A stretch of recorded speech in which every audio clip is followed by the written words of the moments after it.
Deploy blogs or journals. You can provide students access to blogs and journals in a number of ways. In this video, we'll take a look at them. Tools on the course menu, blog or journal page linked on the course menu, direct link to a specific blog or journal on the course menu, a link in a content area. Each new Blackboard course has a tool menu item.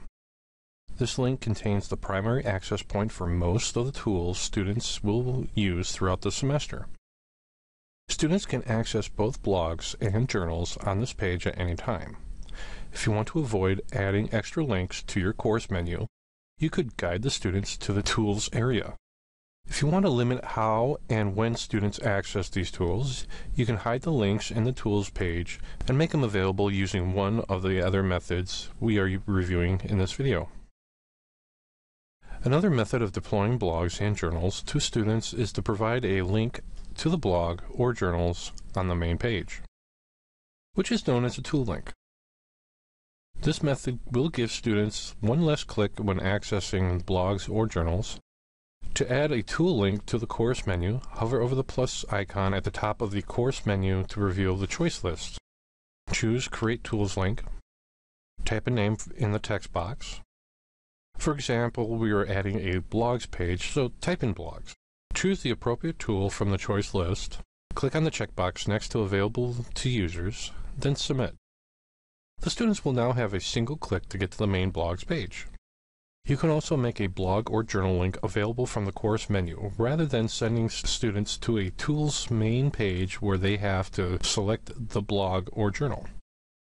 In the case of a weekly journal, you may want to give students an easy single-click access to this weekly assignment. To make a journal available on the menu, access the journals page. We'll do this by clicking on Course Tools, Course Menu, then Journals.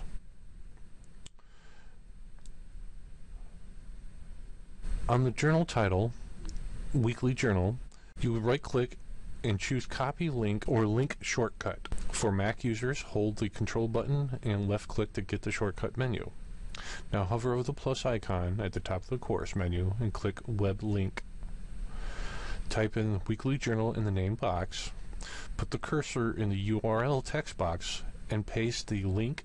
Click Right, Paste, or for Mac, Control-click Paste. Click the checkbox next to the available users and click Submit.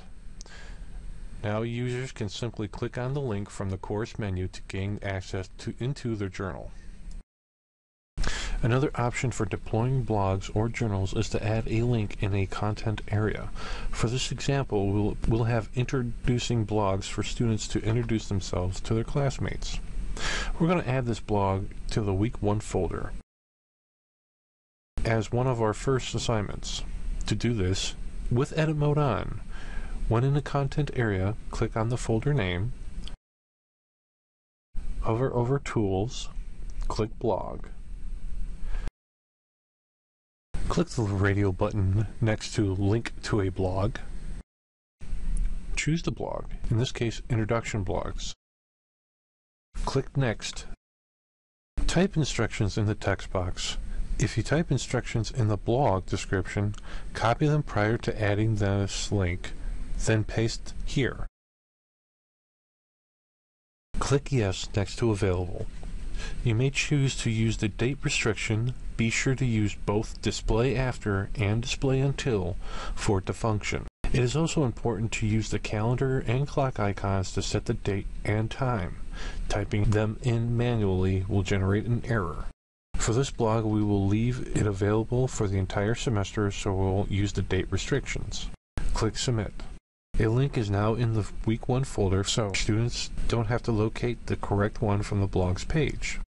Students can access most of their course tools in the Tools menu located on the course menu, where links to both blogs and journals are included. To access this area, click Tools, then Blogs, for example.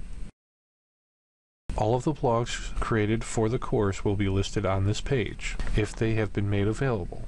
You can also choose to hide the link here and place it directly on the course menu or in the content area.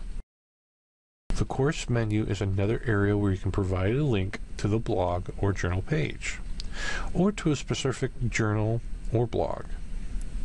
If we click on Weekly Journal, you'll see the link takes you into a specific journal. If we click on Blogs, you'll notice that this link will take us to the main blog page where you can select which blogs you wish to access. Content areas are other locations you can choose to provide links to a specific blog or journals or to their pages.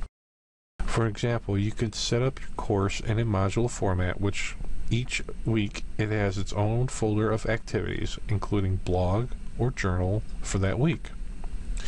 This arrangement makes it easier for students to focus on the coursework and less time having to search for a specific blog or journal in another location. If we click Weekly Activities, for example, you'll see that there are weekly folders. When you access Week 1, you'll see that the link to the introduction blog has been included as a requirement for Week 1. When using a module arrangement, you may choose to hide all the other access points to create a centralized means of navigating through the course. Finally, you can enable blogs and journals in the group environment.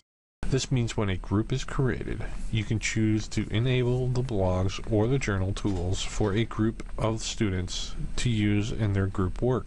When a new group is created with a blog or journal, it will be listed on the blogs and journals homepage.